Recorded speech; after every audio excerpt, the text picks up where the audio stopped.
All right, welcome back to the Nurturers Pod, everyone. We got a very special guest with us this week. We got Jared Holstad. He has been bouncing around a little bit, but now landed at Social Snowballs. So super excited to be able to dive into kind of how you've gotten to where you are, especially just like our past conversations and everything. I'm really looking forward to this conversation and just seeing really how or what it entailed to get you to this point. Yeah, Kind of building out this outbound motion at Snowball moving forward. So, yeah, super excited to dive into it, man. How's your Friday treating you? yeah, dude. Thanks for having me. It's exciting to finally get a chance to be on here with you. Been following along your journey for the last almost it's been like 6 months, a year now. Got to know you really well, Yeah. and really excited to get a chance to kind of share my story and kind of be a part of what you're building here. It's been crazy. It's been busy the last few weeks, but wouldn't have it any other way. It's fun. It's hectic. It's a little chaotic, but learned a ton, and it's been a really exciting last few weeks. I love to hear it, man. I guess just yeah, let's just dive right into it then. Like, what has these last couple of weeks, like just getting ramped up and everything at Social Snowball, been like for you? Yeah, it's been awesome. It's been a little chaotic in the sense that there's such a unique position with social media. There's so much demand for it. The marketing has been incredible. There's a lot of people really interested in getting started with it. And so for me, it's like, hey, come in. How fast can we get you to learn, everything there is about not just social snowball, but about, you know, the industry that we're in together. And so I had a lot of great exposure to that from my previous roles, kind of being in the e-commerce space the last few years. A lot of that base was there, and it's like, hey, how can we niche down? How can we specialize specifically just in the affiliate referral, that sort of space within e-commerce, and then tie that into everything else Hmm. that I've been able to learn. Reference all the brands I've got to work with, kind of see how their programs have worked. And then just learn the sales cycle as well. Like every company does things a little bit differently, so getting thrown in, learning that has been incredible. It's been awesome working with Noah and with Zoe and the whole team. There's just so much passion that people have. It's cool. I love the startup mentality because everyone that you work with has that passion and that drive and that excitement, and it's extremely infectious. Yeah. So it's fast and there's a lot of work, but it's fun and it's really easy to get obsessed, over growing the business and helping out all these merchants. No, dude, that's incredible. And I mean, I guess just giving everyone a little bit more background on how we met, it was through Twitter. Yeah, Just kind of, yeah, in that same niche, like just commenting. I saw you were commenting on a lot of the same people I was commenting on. So we got connected that way. And I think, yeah, kind of like you said, just being in this like high growth startup environment, just like everyone that you connect with and people that you're having conversations with, it just like, I don't know. It really does ignite you to go and do and be better. yeah. So no, I absolutely love that, man. I think that's super cool, and yeah, it's been fun to follow on your journey and kind of see where you've ended up for sure. So, um, yeah, but diving a little bit more into your experience before Yeah. starting at Send Lane and your college experience, high school, everything. I know I sent you over a few different questions, but I think the one thing that stood out to me most, just like when I asked you what you were like in high school, it's the first line, like you were a big time leader. You played football, basketball, soccer. You're the class president, and I would love to just hear more about that experience through high school, and how Yeah. you were able to kind of be that leader for your friends and everyone else involved. Yeah, it was cool. I remember, I've been following your podcast for a while, and everyone's story has been, so different and unique. And I think mine is different in the sense too that I came out of that position, was always, as a kid, very comfortable, like, being the guy at the front of the room, talking to people, kind of putting myself out there. A lot of it came from, the sport background. You get a lot of confidence from that. Did very well in that kind of from a young age, and that helped build a lot of the confidence. And the other piece was just like my family. Everyone in my family has been a leader. Parents run a small business together, so kind of saw that mentality growing up. I was kind of raised in that environment to kind of be, someone that takes charge, is able to kind of lead a group. Kind of stuck it that way with my friends as well. And as I got older into high school, it turned into leadership within sports teams, turned into leadership with ASB. I was a big, still am like a politics and government junkie. Love it. It's probably my red flag. A lot of people don't like to talk about that kind of stuff. I just obsessive over it. It's what I thought I wanted to do with my career for a long, long time. Was public service and government, and so kind of naturally found myself in those positions. And um, it was something I had always really gravitated towards. And then where I was in high school, kind of got a chance to get into different organizations, different teams, different clubs that kind of had an opportunity for that, and just totally ran with it. And that was a great experience. No, that's cool, man. I think that I've had quite a few guests on where yeah, they have this background in sports and like just working with Hmm. a team, and I just feel like I don't know. It's such a good skill to have, just being able to collaborate and to be able to work towards a goal together, and learn how Hmm. to work with other people. Like, yeah, I really feel like sports really does give you just like a step up when it comes to those different skills and relationship building for sure, which is really cool. And I think also just hitting on the politics aspect, I had no idea that you were such a politics junkie, Yeah. man. That's cool.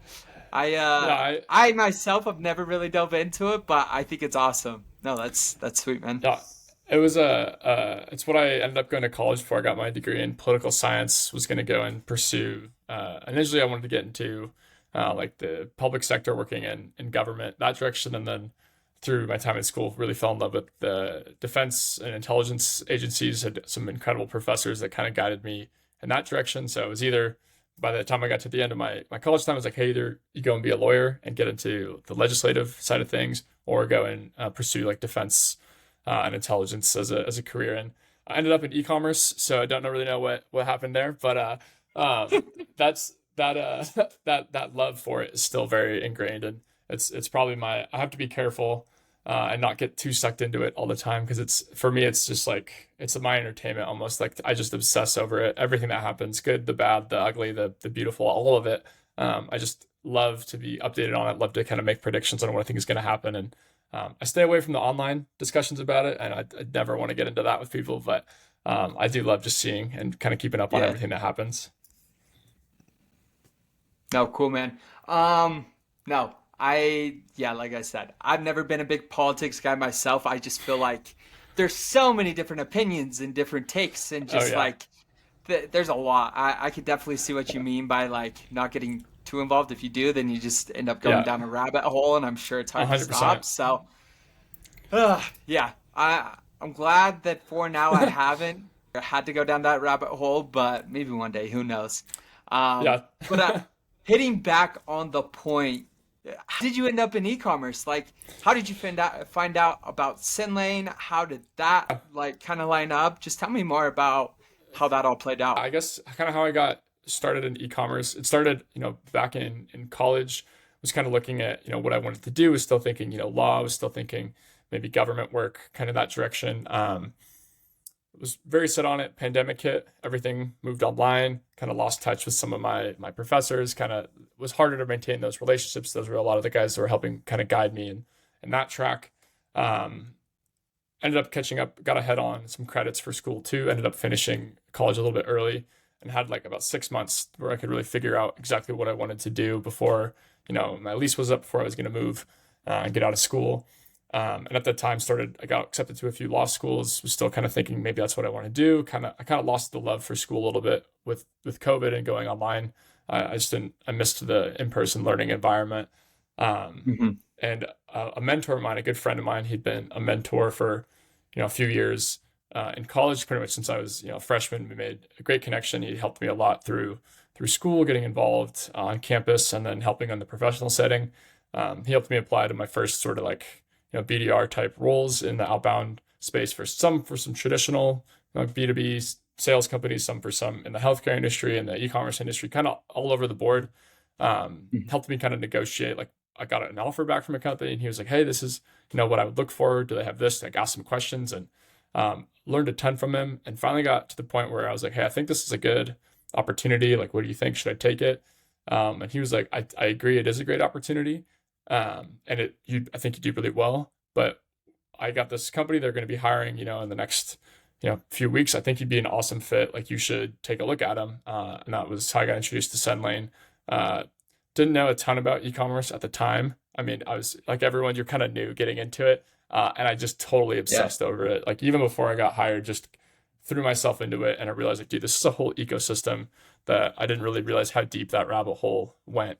And just Yeah. fell in love with it pretty much right away. And then got started over there with SendLane. That is crazy. So you really had like almost no idea what your buddy was getting you into when you initially started Yeah. applying for jobs and stuff. Yeah. That's crazy. Did it Total. take I mean, it's much like a total. convincing or eh, It did to an extent. There was some convincing. It was more so like I had just kind of lost the love, like with COVID happening and all of the change and all the like move to online and everything. I was so set for so long. Hey, this is exactly what I want to do. And I got to the end of the road, and I had a lot of friends like this. You get to the end of the road, and you're like, what if I don't want to do what I just spent the last 4 years of my life preparing for? Like, kind of had Mhm. that. I don't know if it's a quarter life crisis or what you call it, or you freak out and you're like, dang, this is like the biggest decision I've ever made at this point in my life, and I don't know what to do. And I wasn't sure if I wanted to go back to school right away for 3 years or 7 years or get a doctorate or like what. I had all these paths I was thinking about doing, and he was like, hey, you know what? Like a lot of my professors said this too. Like if you don't know if you want to go back to school for a bunch of years, like take a chance. Like go do something else for a few years. If you hate it, if you Mhm. don't like what you're doing, you can always come back. Like your love for academics doesn't have to waver if you take a few years off. And so that was kind of where the initial push was. Hey, I'll go try something else, see how it works out, kind of get my feet wet, and then ended up just falling in love with it. And so now it's like, that, why would I ever leave it? Like this has been so much fun. Like I've learned a lot. It's been hard for sure, but it's been a great experience. That's amazing, dude. I love that advice, and it's advice that I've heard so many times on this podcast, outside the podcast. Like, I think it is so important for you to go out and try different things, get your feet wet, see if it's something that interests you, see if it's something that you can like be passionate about, and if it is, run with it. Like, why not? Mm-hmm. Because I was kind of the same way. So I was in college, COVID happened, got sent back home, and I was trying to figure it out for myself as well. Ended up finding like a sales gig. Long story short, it led to one of my buddies being out route, which introduced me to ecom. And then exactly kind of like you, just fell in love with it. The whole ecosystem, everything about it, the innovation, the people, like it's just a really fun industry to be in. Yeah. And so no, I agree with you 100%. Like go try something out. If you love it, great, run with it. If you don't, go try something else out. Like there's Yeah. so many different things that you can do, especially now online, that it's like why like I don't know Yeah. if it's like the 4 year thing, like it doesn't really matter. Like yeah, it's a long time that you've been preparing and studying and learning about a specific topic, but if it's not what you're Mm-hmm. passionate about anymore, like pivot, Yeah. make a change, and there's nothing wrong with that at all. Exactly. And I think that's one thing. Like, I remember when you were first talking about this podcast, and I was like, dude, if I could go back and give myself advice to when I was, 15, 18, 20, like what would I have changed? And it's like you might be making choices. Like some people go to college, some people don't go to college, some people get right into working, join the military, whatever it is you want to do. It's like that's a one-time choice, but it doesn't have to be like your lifetime decision. Like, yeah, I went to school I wanted to be a lawyer, and it's like I could have done that, still could go back and do that. But just because you start doing that, you can always, switch what you want to study. You can always try a different career. You can always switch schools, drop out, go to school. There's so many things you can do. And in the moment, those decisions feel like such a huge, like, this is my whole life now kind of moment. And then you take a step, you get a few years into it, you take a step back and look, and you're like, oh, that was like, at the time, it was a huge decision. But like looking back, that it opens some doors, but it doesn't close all your other doors either. It really just is Absolutely. a stepping stone to get to kind of wherever you want to go in life. Yeah, no, I love that, man. So I guess iterating on what you just said about college, is there Mm-hmm. anything you would have changed about that experience? Do you wish you would have got into like this BDR e-commerce world a little bit earlier, or you kind of like, no, like this was my path. This is how it's supposed to be. Um, I think about that a lot, and if I could switch everything, obviously, like if we could just remove COVID, that would be sweet. That was, Yeah, I think it's a most weird people time for would be sure. on board for that. It was funky, but no, it worked out. And honestly, it was really cool. I got a fun opportunity. in that like 6 month period where I was kind of in between figuring stuff out, I got a chance to work. I coached soccer at the high school in town What? here. Got a chance to coach the high school soccer team. I was a huge soccer player growing up. That was like probably my favorite sport. Totally fell in love with the sport, and I got a chance to kind of go back and help mentor and coach and get these high schoolers kind of prepared for their next step. And it was way more rewarding than anything else I've ever done. And it totally opened up like my idea to, hey, long term, I'd love to get into, teaching or coaching or to be a professor, like just be around people and kind of teach them something, like whether it's, a full time thing or just something I do kind of from time to time. It was extremely rewarding. And just seeing the passion and the joy and the satisfaction on these kids and how hard they'd worked to be successful was awesome. And I That's think I so learned cool. so much from that. And I don't think I'd be where I am now without that experience. That's interesting, man. I coaching's always been like it's something that I've wanted to do just because like all growing up, Mhm. my dad, he was my coach Yeah. for football, baseball, basketball, you name it. And so it's like, oh yeah, for sure when it comes time for my kids to grow up and play sports and whatever, like I want to be their Hmm. coach. But as far as like the high school aspect, I feel like that would be so much fun on different, obviously on different like levels and for Yeah. different reasons. But I think kind of being able to help like these kids in such a crucial time of their life, it would be incredible. So no, that's super cool that you got to have that experience.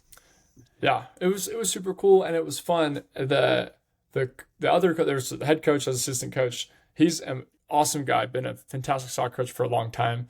And he was my coach at one point. So I had been in his program, had learned a lot from him. And for me at the time, I was 22 coaching some high schoolers. And so you're still so young in their eyes that like they can relate to you. They would come to me and ask questions like, hey, I'm thinking about going to college. Like, should I do this? Should I do that? Like I became to them a lot, almost like a big brother kind of figure, someone they could go to and ask these questions with, that not even related to anything soccer, just about like you were saying, like, hey, this is a big time in my life. Like, what do you think I should do? What do you recommend? Like, you did this, Yeah. like, was it worth it? Was it not? Like, would you do it again?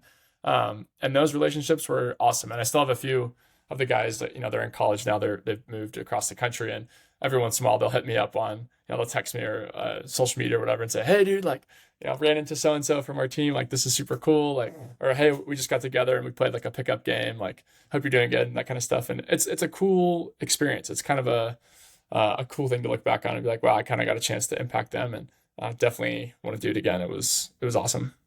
No, for sure. What would you say was your biggest takeaway? Just like being around and like, even though yes, you were a couple years out of high school, you'd gone to college and everything, like, Hmm. just being able to like help these kids out. Like, what would you say was your biggest takeaway from that? Biggest takeaway, I think, more than anything, is people need different kinds of advice, and take advice or suggestions or feedback or criticism in a very, very different way. And that was something I think everyone knows that. But when you work with 16-year-olds, like they don't really they have filters, but not really. Yeah, And so how you interact with them, they give you really raw and immediate feedback. And on anytime you get 20 high schoolers together, 20 groups of people together, people are going to kind of filter out. The leaders are going to stand out. The loudest ones are going to be the most vocal. You can, I learned a little bit about, hey, you can be a little more direct with them on giving feedback or criticism or advice. Or from a coaching perspective, you have a chance to do that a lot, especially with something like a sport where there's a drill or an action and an immediate chance for feedback. And so you get. I learned a lot about how certain people respond to that, and what works for the confident, loud leader of the team might be a very, very different approach than the younger guy on the team. He's a little more timid. He's got a lot of potential. He just hasn't quite seen it yet, and how you can kind of balance that. It really opened my eyes to how that whole process works, and you can apply that. I mean, to anything, the workplace, your personal life. Anytime really you get a chance to work with people. And it was probably the biggest takeaway I took from that was how to kind of balance that and learn how to work with people at that level. And it was a really yeah. cool experience. That's cool, man. Yeah, personally, I've never had that experience to coach. Like, it's such a crucial age where they do like they want advice, they want to know where to go, what to do. Sometimes they might think that they Yeah, know it all, but I think being able yeah, to learn how to approach different types of people, Like, no, that's a great skill that you can apply to so many different aspects of your life. So that's amazing. Now you make me want to coach. Maybe I'm gonna go hit up my Yeah. old high school coach and be like, "Hey, I want to coach this year. Let me come coach." Yeah, what can I do? Yeah. I Literally. definitely will be doing it again at some point. 100%. Nice. Nice. Yeah. No, that's awesome. Well, cool, man. Kind of last question for me then. So, Yeah. through your high school, obviously being the leader that you were, kind of taking this risk that you did, or not risk, but venturing out of maybe your comfort zone into this BDR tech e-commerce world. Yeah. What were some of the key things that helped you learn and develop skills during that time? Yeah. I think there's three main things. The first one was like a mentor kind of figure. And it doesn't, I think a lot of times people say, oh, you have to find a mentor. You think, oh, it's got to be, a CEO or someone on like a Forbes list or a professor, someone like with some credibility, which definitely can be those people. When I thought of who helped me, it was literally just a guy that I met who was a few years older than me, and we had one thing in common, and that started the relationship. And in myself, I kind of took a chance that, hey, this guy is doing something where he's at. I want to be like that guy, like what he's doing. I want to do what he's doing in the next 2 years of my life. And I just told him that I was like, dude, you're awesome. Like people give you crap sometimes because you're such a tryhard. You go out and do all these things, and I was like, I love it. I want to be like you. Like how do you do that? And that's what started the learning process and the give and take of like a mentor mentee kind of relationship, a friendship. That was one of the huge things. The second piece I'd say was just getting involved and trying a lot of different things. I've never personally I haven't had a huge issue like kind of putting myself out there and trying new things, but especially when people are in that high school environment, if they're going into college or going into the workforce, there's such an opportunity to try a lot of new things, and you don't have to like everything that you do, but just to throw yourself out there, get involved in things. I did debate club for like a semester, hated it, was like, okay, I don't want to be in this anymore. I tried something else. Tried intramural sports, did love that when I was in college. Got into different clubs, different organizations, and a lot of them. I had friends I made that have lasted a lifetime, have gone to the workforce. So that'd be the second piece, like really just get out, try as many things as you want. And the last part is like focus on your friendships, and treat them as friendships. And I think people forget about that when they think about where they want to go in their life. They always think, oh, you have to, climb, climb, climb, and fight, fight, fight, and do all these things, and you kind of forget about the people that have been there supporting you the whole way. And those, like, as things start to pick up, as you kind of get crazy in your career and life gets fast, and people go all over, those friendships are kind of what keep you grounded. Your family, your friends, and just to maintain that relationship, I think has been huge for me. There was a time, didn't do such a good job at that, and that was probably the hardest stretch throughout my whole like professional, personal journey. And you think about what's the common denominator? It's that group, that core, that rock that you have, your friends, your family, that kind of people. So keeping them close, making them a priority always is critical. I think everyone should hear that. Yeah, no, absolutely. That core group, I think, I've heard it a ton of times when maybe you are gonna go take one of these risks or something that maybe you're not comfortable with. If you have that group, that strong foundation, to kind of lean back on, like feel Mm-hmm. like you're almost invincible in the sense that it's like, okay, cool. At very worst, I go and felt this one thing. I can come back. I have my roots. I have the people that love me, Yeah. and I can go and try my next thing, right? Yeah. So no, I love that last part especially. I feel like it's super important to have that core group of people. And if it's not something that you have right now, go create that core group of friends that you can rely and be able to have those types of conversations with. I think that's super important. Everybody wants a community. Everybody wants to have that. Like you have to have that. Just as a human being, it's a Yeah. need. So yeah, no, Exactly. I love that. So, well, cool, man. This is something I should have asked earlier. Did your parents, being entrepreneurs, and having like their own small business, did they ever have any expectations for you coming out of high school? Had you ever thought of being an entrepreneur and starting your own business before? Was law like something that they were like, hey, you should go and try this, or was this something internally that you wanted to pursue and originally? Yeah. So it was an opportunity. I'd worked at the business, worked with them since I was a kid, in some capacity, and then more full time as I got older.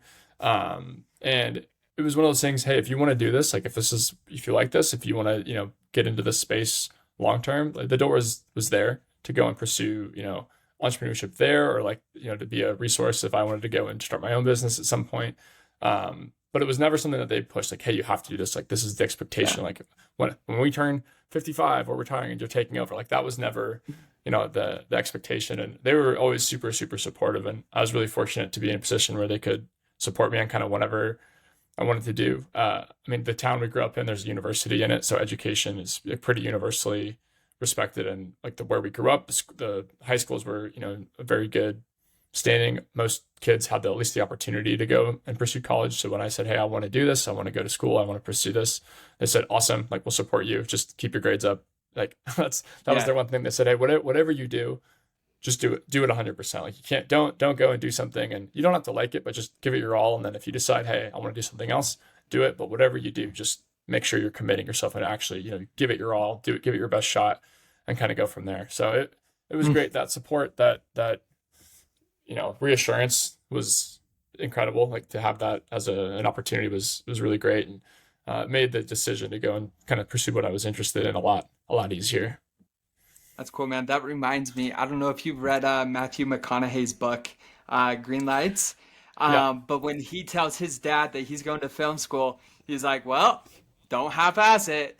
And like yeah, that was like his confirming moment for him that he's like, yes, okay, cool. Like I can go and pursue this thing, and I know I have the support from their family. So no, I think yeah, it's super cool that you had that support as well, and I think that kind of relates back to that whole community aspect that I mentioned yeah. earlier. Having that strong base is so important for anyone. Um, Exactly. Yeah.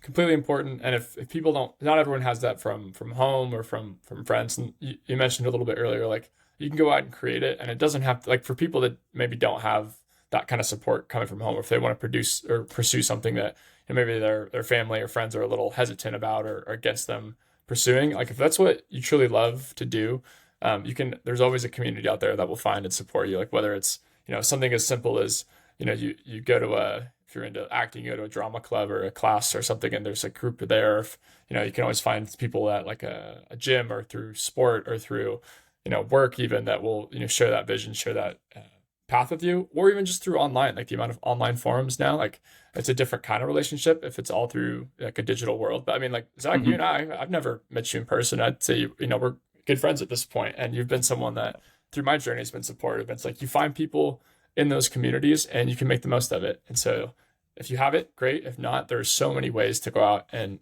build that community, to join those communities out there. You just have to put yourself out there a little bit, and just A starts with hundred percent. one action, and you can build it from there. Yeah, for sure. That needs to change, man. I don't know. Are you?